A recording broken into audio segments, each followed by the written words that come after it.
ইউক্রেনে ব্যাপক হামলার পর পুতিনকে পাগল বললেন ট্রাম্প। রাশিয়ার ইউক্রেন বিরোধী সর্ববৃহৎ বিমান হামলার পর রুশ প্রেসিডেন্ট ভ্লাদিমির পুতিনকে সম্পূর্ণ পাগল বলে মন্তব্য করেছেন মার্কিন প্রেসিডেন্ট ডোনাল্ড ট্রাম্প। তিনি বলেন, আমি খুবই অসন্তুষ্ট। ও কি করছে? প্রচুর মানুষকে হত্যা করছে। নিউ জার্সিতে স্থানীয় সময় গতকাল রোববার 25শে মে রাতে সাংবাদিকদের সঙ্গে আলাপকালে ডোনাল্ড ট্রাম্প বলেন, আমি পুতিনকে দীর্ঘদিন ধরে চিনি। তার সঙ্গে সবসময় সুসম্পর্ক ছিল, কিন্তু এখন সে শহরে রকেট ছুড়ে মানুষ হত্যা করছে। এটা আমি একদমই পছন্দ করি না। খবর বিবিসি। রোববার রাতে ইউক্রেন রাশিয়ার চালানো হামলায় কমপক্ষে 12 জন নিহত এবং অর্ধশতাধিক আহত হয়েছেন।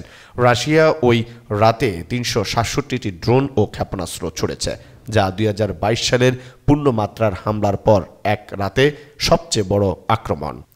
সোমবার সকালে ইউক্রেনের বিভিন্ন অঞ্চলে ড্রোন ও ক্ষেপণাস্ত্র হামলার সতর্কতা হিসেবে সাইরেন বাজানো হয়। উত্তর পূর্বাঞ্চলের খার্কিভ শহরে এক শিশুসহ অন্তত 3 জন আহত হয়েছেন বলে জানিয়েছেন শহরের মেয়র ইগর তেরেখভ। রাশিয়ার এই আক্রমণ নিয়ে ইউক্রেনের প্রেসিডেন্ট জেলেনস্কি বলেন, ওয়াশিংটনের নীরবতা পুতিনকে উৎসাহিত করেছে। তিনি আরও জোর দিয়ে বলেন, রাশিয়ার উপর আরও কঠোর নিষেধাজ্ঞা এবং দৃঢ় চাপ প্রয়োগ করতে হবে। ট্রাম্প পরে টুইট সোশ্যালে এক পোস্টে লেখেন, পুতিন পুরোপুরি পাগল হয়ে গেছে।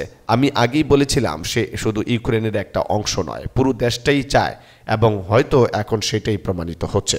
তবে সে যদি তা করে তাহলে তা রাশিয়ার পতনের কারণ হবে।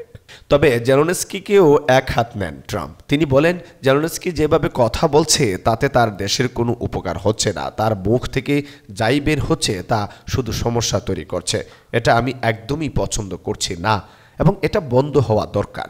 যুক্তরাষ্ট্র এরই মধ্যে একটি যুদ্ধবিরতির প্রস্তাব নিয়ে রাশিয়া ও ইউক্রেনের মধ্যে আলোচনা চালিয়ে যাচ্ছে।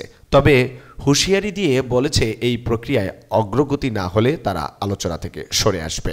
গত সপ্তাহে ট্রাম্প ও পুতিনের মধ্যে 2 ঘণ্টা ব্যাপী একটি ফোন আলাপ হয়। সে আলোচনার পর ট্রাম্প জানান, আলোচনাটি খুব ভালো হয়েছে এবং উভয় দেশ অবিলম্বে যুদ্ধবিরতির পথে আলোচনা শুরু করবে বলে আশাবাদ ব্যক্ত করেন।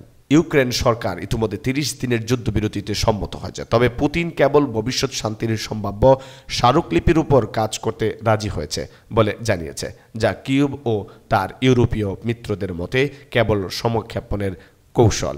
চলতি বছরের 16 মে ইস্তাম্বুলে 2022 সালের পর প্রথমবারের মতো রাশিয়া ও ইউক্রেন সরাসরি আলোচনা করছে।